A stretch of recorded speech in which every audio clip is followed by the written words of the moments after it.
और धारा 371 क्या है, ये कह रहे हैं कि स्टेटहुड दे दीजिए।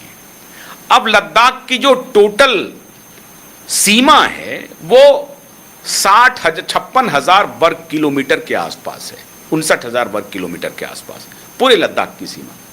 और इनकी जो टोटल आबादी है साहब, टोटल आबादी लद्दाख की ये 3 लाख के आसपास। लेकिन जम्मू कश्मीर से बड़ा हिस्सा है, मतलब 1 किलोमीटर में 3 लोग रहते हैं। ये यहां की जो डेंसिटी है, जो घनत्व है, आबादी का घनत्व है, वो 1 किलोमीटर में 3 लोग। दूसरी तरफ जम्मू कश्मीर का भी जो एरिया है वो बहुत काफी बड़ा नहीं है, वो 56,000 वर्ग किलोमीटर के ही आसपास है। जैसे ये 22,000 वर्ग माइल और किलोमीटर में, वर्ग किलोमीटर में 56 से 60 वर्ग किलोमीटर के आसपास लद्दाख की भौगोलिक स्थिति है, इसका विस्तार है। जम्मू कश्मीर का विस्तार 56,000 वर्ग किलोमीटर के आसपास है। लेकिन यहां की आबादी लगभग 1,30,00,000 के आसपास, 1,50,00,000 के भी आसपास लोग आकलन करते हैं। ये 2011 के सेंसस के हिसाब से कहा जा रहा है। अब जम्मू कश्मीर से एरिया बड़ा लेकिन आबादी बिल्कुल कम, घनत्व बिल्कुल कम, तो पूर्ण स्टेट के हिसाब से वो फंक्शनल नहीं हो सकता है। तो पूर्ण स्टेट के डिमांड को सोनम वांगचुक भी मान चुके हैं।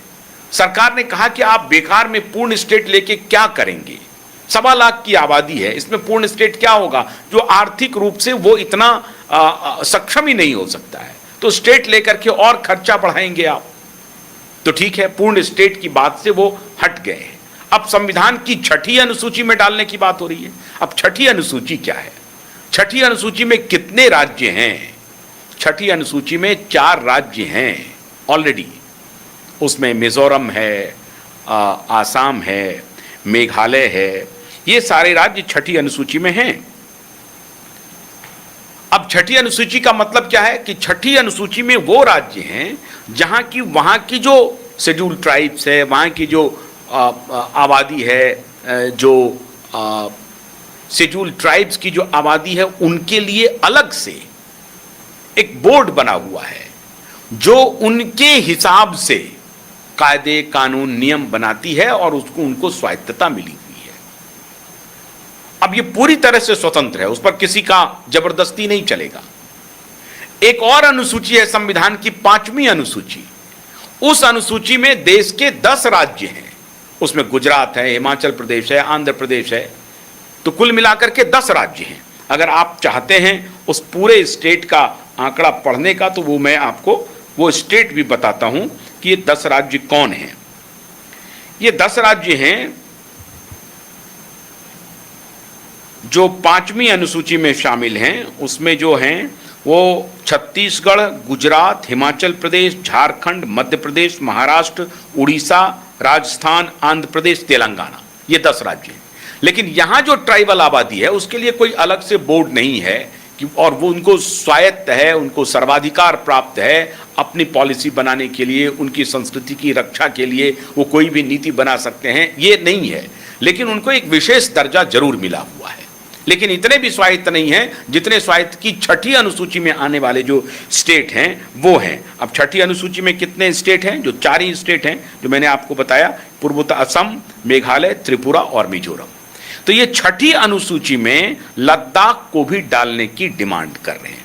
इस पर सरकार पूरी तरह से मान लेगी।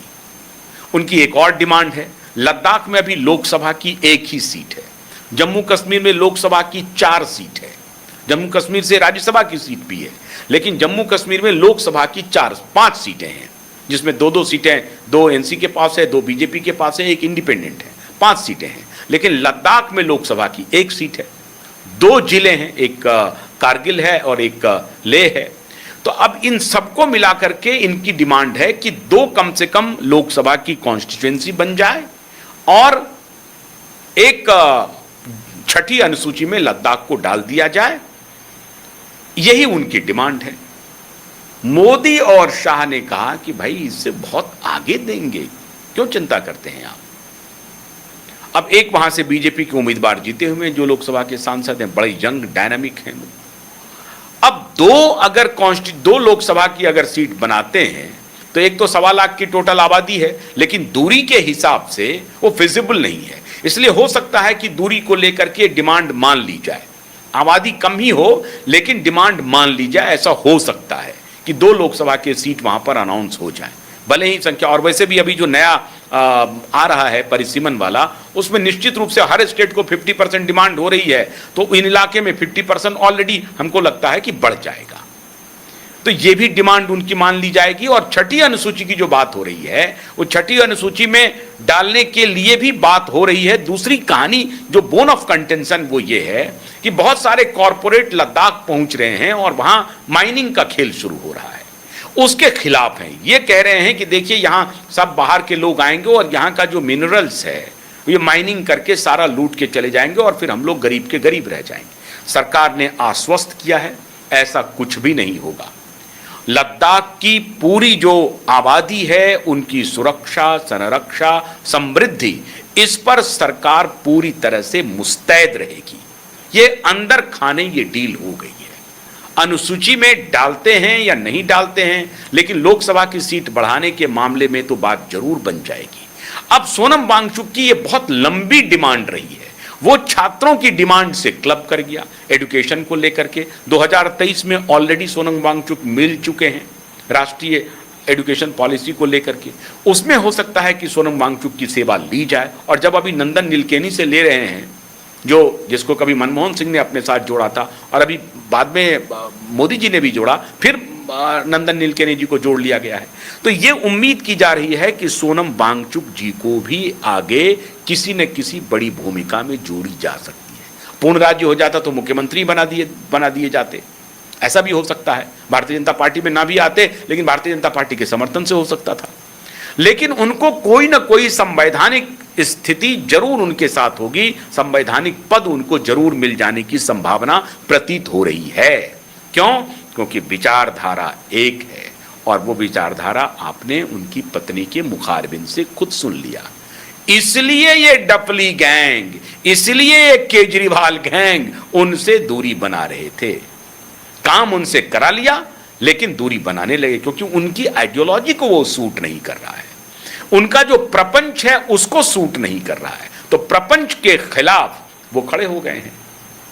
तो कहानी असल में ये थी श्रीमान सोनम वांगचुक और उनकी पत्नी की।